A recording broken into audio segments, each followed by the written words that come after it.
Welcome to AP 23 news. Mahabharatam నుండి మనం తెలుసుకోవాల్సిన జీవిత సత్యాలు.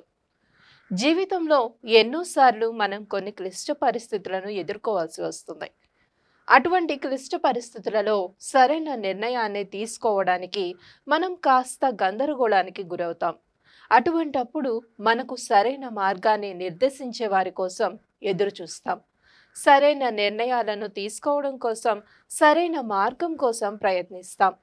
అందుకే మహాభారతం మన జీవితాలకు మార్గదర్శకం.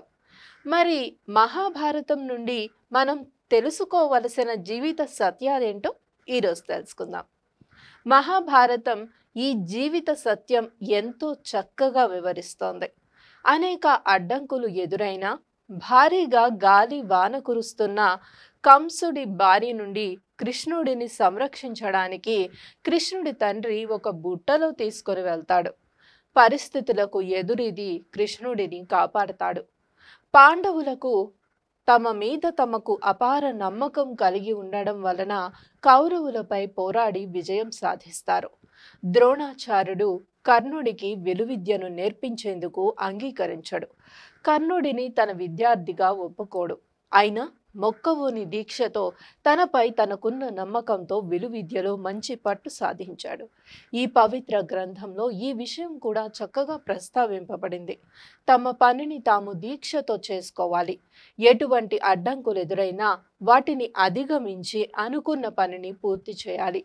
ఫలితం గురించి ఆలోచించకూడదు. ఫలితం మీద దృష్టి పెట్టడం వలన చక్కటి పనితీరు ప్రదర్శించలేరు. ఏకాగ్రత లోపం ఏర్పడవచ్చు. ఫలితం గురించి మర్చిపోయి పని పట్ల నిబద్ధతతో ఉంటే పనిలో చక్కటి నైపుణ్యాన్ని ప్రదర్శించగలుగుతారు. ఫలితం పట్ల దృష్టి పెట్టినప్పుడు ఆశించిన ఫలితం దక్కకపోతే నిరాశకు గురవడం జరుగుతుంది. ఒకవేళ ఆశించిన ఫలితం దక్కినా గర్వం బారిన పడడం వలన ముందు అద్భుతమైన నైపుణ్యాన్ని ప్రదర్శించే అవకాశాన్ని కోల్పోతారు. అందువలన ఫలితంపై దృష్టి పెట్టకుండా కేవలం చేసే పనిపై శ్రద్ధ పెట్టాలి. ఈ విశ్వంలో ఏదీ శాశ్వతం కాదు. ఈ విషయాన్ని కృష్ణుడు మహాభారతంలో స్పష్టంగా వివరించాడు. మార్పు అనేది ప్రకృతి యొక్క సహజ ధర్మం. సాక్షాత్తు శ్రీకృష్ణ పరమాత్ముడే తన జీవితంలో అనేక పరిస్థితులను ఎదుర్కొన్నాడు. కన్నవారు ఒకరు, పెంచిన వారు ఒకరు. గోకులంలో అలాగే బృందావనంలో ప్రశాంతమైన జీవితాన్ని గడిపాడు. అయితే తన ధర్మాన్ని నిర్వర్తించడం కోసం ఆ ప్రదేశాలను విడవవలసి వచ్చింది. అదేవిధంగా రాధతో ప్రేమలో పడిన రుక్మిణిని పెళ్లాడాడు. జీవితంలో ఎదురైన అనేక మార్పులను, పరిస్థితులను చక్కగా ఎదుర్కొన్నాడు. పాండవులలో జీవితంలో కూడా మార్పు అనేది అనేక రకాలుగా ఎదురొందింది. ఒకానొక దశలో వారు అరణ్యవాసం కూడా చేయవలసి వచ్చింది. అలాగే అజ్ఞాతవాసం కూడా చేయవలసి వచ్చింది. కాబట్టి మార్పును అంగీకరించి తీరాలి. శ్రీకృష్ణుడు జన్మించిన వెంటనే కన్న తల్లిదండ్రులకు దూరమయ్యాడు. ఆ విధంగా కంసుడి బారి నుంచి రక్షింపబడ్డాడు. గోకులాన్ని అలాగే తన స్నేహితులను విడిచాడు. అందువలన రాక్షసుడు వధింపబడ్డాడు. ద్రౌపదిపై కౌరవులు తమ ప్రతాపాన్ని ద్రౌపది వస్త్రాపహరణం ద్వారా చూపించబోతున్నప్పుడు శ్రీకృష్ణుడు ఆమెను రక్షించాడు.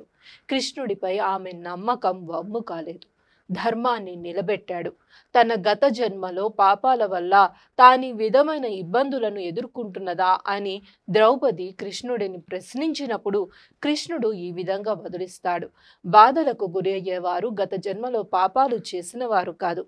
పాపాలు చేసిన వారే గత జన్మలో కూడా పాపి అవడం వలన అదే ఫలితాన్ని అనుభవిస్తున్నాడు అని వివరిస్తాడు. అందువలన ఏది జరిగినా మంచికే జరుగుతుందని మహాభారతం స్పష్టం చేస్తుంది.